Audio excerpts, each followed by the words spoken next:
Hello everyone. So I'm here finally with Maria. Finally, getting this interview done. It's been something I've talked about for a long time. And you would know the reason why I need to, have an interview with her. She's amazing.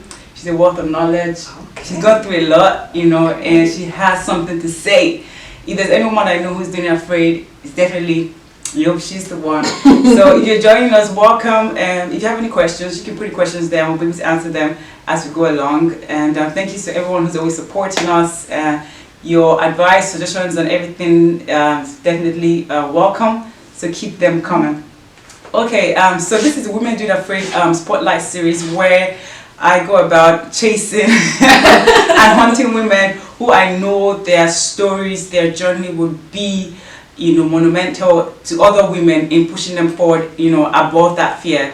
And like I always try to say, that fear is not for the weak. That's what that's the idea we're trying to break on the platform of Women Do It Afraid. Is fear is not for the weak. Fear is not for a certain kind of people. It's something that we go through every day, and our biggest growth is always on the other side of our fear. And every day we're going through something. Every day we're triumphing, we're conquering, we're doing things, And so women such as Maria today would give us an insight into her journey, her background, her experiences, and how did she get to where she is today, from where she's coming from, and what she does to set herself up for success. Okay. And there will be knowing other things about her too. I don't think she's expecting some questions I'm going to ask her today. I will try to be nice. Bring them on. I will try to be nice. All right. So before I even start, jump right into it. Can you just tell us who you are and just So my name will be Maria. Women Do It Afraid. I guess you could pretty much hashtag that on my name. Maria, another woman doing it afraid. Mm-hmm. So I'm Nigerian. Should I tell my age? No, I should. Okay, well maybe I should. I'm 35 years old. Turned 35 back in February, and I've lived in Atlanta. May of this year made it my 10th year living here. Wow. So pretty much summary of the whole story would be that I didn't want to wake up and go to work on a Monday morning and be miserable. So that's the beginning of the story. So graduating from college, I'm like, okay, so what's next? I don't want to wake up on a Monday morning, I'm like, oh my God, it's Monday. Like somebody shoot me. Story of a lot of lies. So the whole idea of how I got here was really, I wanted to do something that when I woke up on a Monday morning, I'll be excited to go to work. I didn't want it to be, oh yay, Friday. I wanted Monday to be like, yay, Monday. Right. And so I said, okay, well, what are the things that I like? I like doing hair. Well, let's just see how that goes. And here we are. Interesting, because you mentioned that Maria, when you were talking about yourself, Maria, Women Do It Afraid. And why do you feel you embody that? Women Do It Afraid. I know it's a huge story probably behind it, and my questions are going to reveal that. But when you say Women Do It Afraid is who you are, why do you say so? I would say that because at every step, just right from the beginning, you graduate college, you're like, okay, so what do I do next?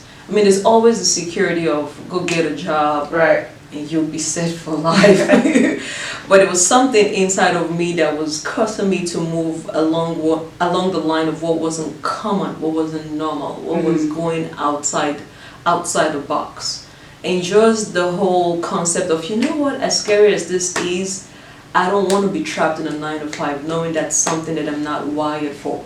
So I guess I can pretty much describe myself as, my name is Maria, a woman who did it afraid. Because yes, there's the security of a paycheck, so you want to start out this idea of who's going to come. Nobody knows you. There are a million salons already that exist. Exactly. True. So that's why I can tag myself and say, you're afraid, but I did it. And how did you know 9-to-5 wasn't for you? Because 9-to-5, a steady paycheck is it gives you at least the chances of getting high blood pressure is half. Yep. Right. So how do you know 9-to-5 wasn't for you? Because a lot of people I know would be like, maybe I'm just dreaming to be maybe I should just get stuck to this job and focus and put my head down. I've got family, kids, husband, and so many other responsibilities. So for you, how do you know it wasn't for you? I would say this, and in a weird way, I remember art class in what we would call primary school back home in Nigeria, elementary school here. As far back as I can remember, maybe 5, 6, or 7 years old, in some weird sense of way, and they say draw your an art class, draw whatever it is, a house or something. Yeah. For some weird reason in my head, I was designing an office, which would be my office. Now, if you work the 9 to 5, no, they give you a space, you go do your work, then you get out. But in some weird way, I would always see myself designing an office, even if I didn't know that, okay, office was going to be a salon. Yeah. I was designing an office. Another thing was, I don't like wearing suits. I feel like I'm trapped. So, I mean, I can wear a pair of jeans with a nice, cute shirt and go to work. So that's one of the things I'm like, do I really see myself in an office? Do I really see myself in a cubicle? Would that really be a full expression of who I am?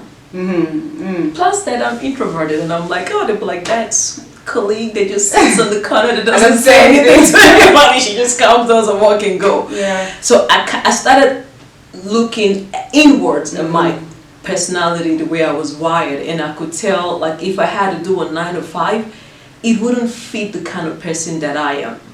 Right. So I said, okay, well, it's gonna be crazy. It's gonna be the security like, oh, you have a paycheck, just do everything by the books. But I was like, I don't want to do everything by the books and then come back home and still be miserable. Right. So for me, I was like, how can I do what I would love to do and not be miserable? So a 9 to 5 didn't fit that. So I guess working 18 hours a day. Exactly. Okay, so for you, it wasn't even about the 9 to 5. It was about the time, because we know that entrepreneurship is a 24 hours kind of thing. Non-stop. Like you sleep and wake up. You dream it. Business. So you literally dream it. It wasn't even about the time enough for you. It was more about your personality. And I think for you, it's really good because you found out really young, you know. I don't know, I might be wrong, but a lot of people figure out themselves much later, and you know, and like they always say, no time is ever too late, so they get to change. But for you, you had that period of time where you're able to reflect within you and know, okay, this is not for me, this is not for me, okay, I can't do this. So how did you get to that point? Were you just awesome for baby? No, it wasn't always like that. I would say this though, I mean, like I've shared a lot of times with you, my parents always wanted me to be a doctor. And so I was like, no, I don't like blood. And then like, okay, I'll do pharmacy. At least it's close to that. They would live with that. And then pharmacy, I was like, nah, not really. So along the line though, in college, I always wanted to switch to either business administration or economics. So there's this girl in my high school then, and dad was an economist. I was like, okay, so it looks like economists, they make a lot of money. So that was my motivation then. But really though, at that point, I began to try to figure out what it was that would fit me, really. So really, I think really closing in on it started from college. Because I was like, okay, I'm about to graduate, what happens next? Now, familiar with the way the Nigerian economy is, it's a high level of unemployment. And I started thinking, okay, am I going to join this group of people now? Think about the number of graduates who had gone ahead of me and were still trying to find a job. So one of the things for me was like, okay, am I just going to go home and go join that group and begin to put in an application one after the other? And again, I'd been surrounded by a lot of people who at that point, I was hearing a lot of things saying you don't necessarily have to be a doctor to be considered successful. You don't necessarily have to be an accountant. And so I would just sit down and reflect on things like that. I said, okay, well, but I really do enjoy doing hair. As a little kid, number one, it did not feel like work. That was the biggest thing. It didn't feel like work. I was like, okay, I have to enjoy what I do.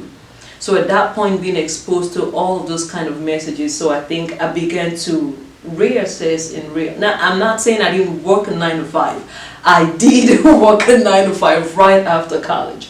But I sat down and I began to calculate, because I would have to wake up real early, sometimes as early as 5 in the morning, to beat the Lagos traffic to get to work for 9. And one day I actually sat down and said I woke up at 5 and I had to be at work at 9.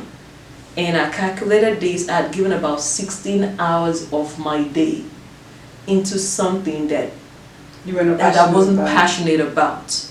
And so even at that point, I was like, okay, you know what, I'm going to test this entrepreneur thing out and know if I'm going to really give it my all. So really there have been spots of times in my life where I started leaning towards that. So it wasn't like one day I just woke up, you know. I know, right? Yeah, true.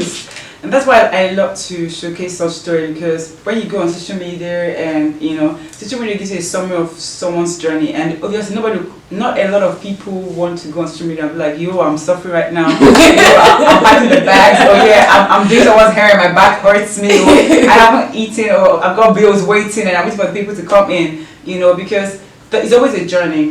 Life is always a journey. Be if you're in career, if you're an entrepreneur, there's always like, you have to go through. You just have to go through the journey. So how did you know it was hair? I know you mentioned that when you were young you started doing hair and it wasn't work for you. I'm sure there are so many other things that you did that were like eating. Eating wasn't work for you, right? So why did you pick hair? Because I'm so sure you're a multi-talented woman. Oh my goodness, she just added another tag. Women do it afraid, #multi-talented. So how do you know it was hair? You know,